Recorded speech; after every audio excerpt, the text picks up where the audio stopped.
देर में एक बहुत ही खूबसूरत नाटक बूढ़ी काकी संगीतमय नाटक हम लोग देखेंगे। आजमगढ़ के रंगकर्मी यहाँ पर आ चुके हैं। उससे पहले मैं पूर्वांचल ही नहीं देश के जाने माने लोकगीत गायक बंटी वर्मा जी को बिना समय लिए आमंत्रित कर रहा हूँ मंच पर कि मंच पर आ जाएं और अपनी गायकी से समा बांधें। बंटी वर्मा जी के लिए एक जोरदार ताली। बंटी वर्मा बहुत दिनों से हम लोग के साथ जुड़े हुए हैं और अपनी लोक गायकी के माध्यम से पूरे देश में तहलका मचा रहे हैं बंटी जी।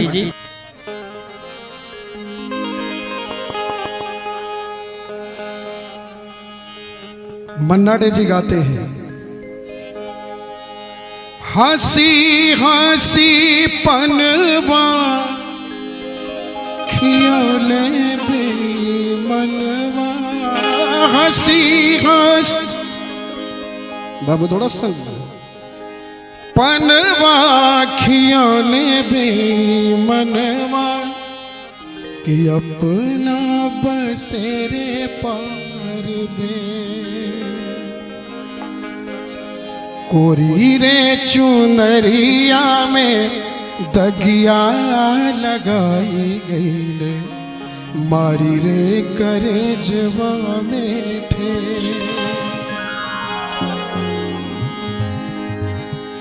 काजरी नजरिया बेघेरी रे बदरिया, कजरी नजरिया से घेरी रे बदरिया कि बरसे रकतवा के नी, गर्मी बेसरमी ना बेनिया डोलाए माही, डोले सैया गरबा में। लेकिन इसी विदेशिया को थोड़ा सा बदल कर उषा मंगेशकर जी से गवाया गया। आप देखिए कैसे विदेशिया का चलन है। अरे दिनवा गिनत मोरी घिसाली अंगुरिया से, अरे रहिया तकत नैना दुखेर विदेशिया। और सीधे हम विदेशिया को इसलिए थाट बनाया कि हमारा चैत का महीना है और इस महीने का गीत न हो तो फिर इस लोक रंग कराने का मकसद ही क्या है। एक महीने का गीत हो जाए जिसको हम लोग चैत बोलते हैं, चैती। अब हम लोग थाट बनाते हैं। चैत शुरू होता है, हमारा ताल मात्रा है 14 से और खत्म होता है 8 से। मतलब जो गायक कलाकार हैं समझते हैं दीप चंदी से शुरू करते हैं और कहरवा से खत्म करते हैं। आइले बसंत घरमा कंतना ही आइले रे,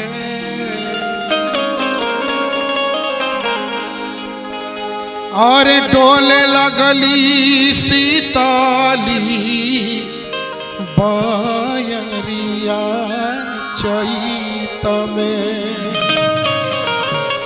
जगर पिया परदेसी हो बलम परदेसी हो ओकरा खातिर चैत महीना कि जस जस अमवा के बढ़ेला टिकोरावा रे, और जस जस अमवा के बढ़ेला हो टिकोरावा रे, अरे वैसे बढ़े हमारी उमिरिया चैत में। तपतिया लिखत गिरे अखिया से लोरावा रे, पतिया लिखत गिरे अखिया से लोरावा रे, अरे आंसुआ से भीजली अछरिया चैत में।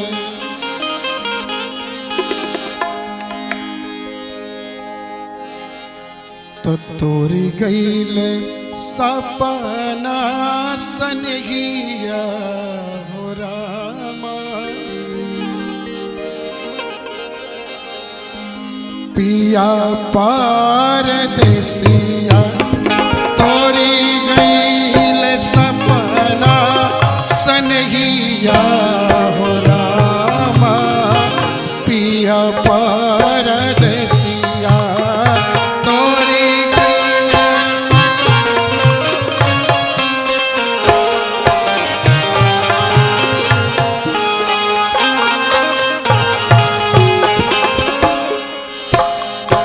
दसी दसी जाले मोरी माथे की बिंदिया डसी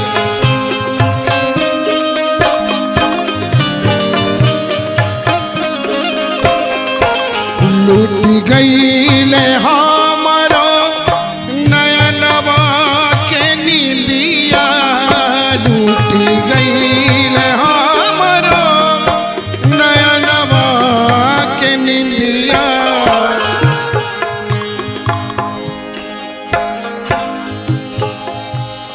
अरे लूट गईले हमरो नयनवा के नींदिया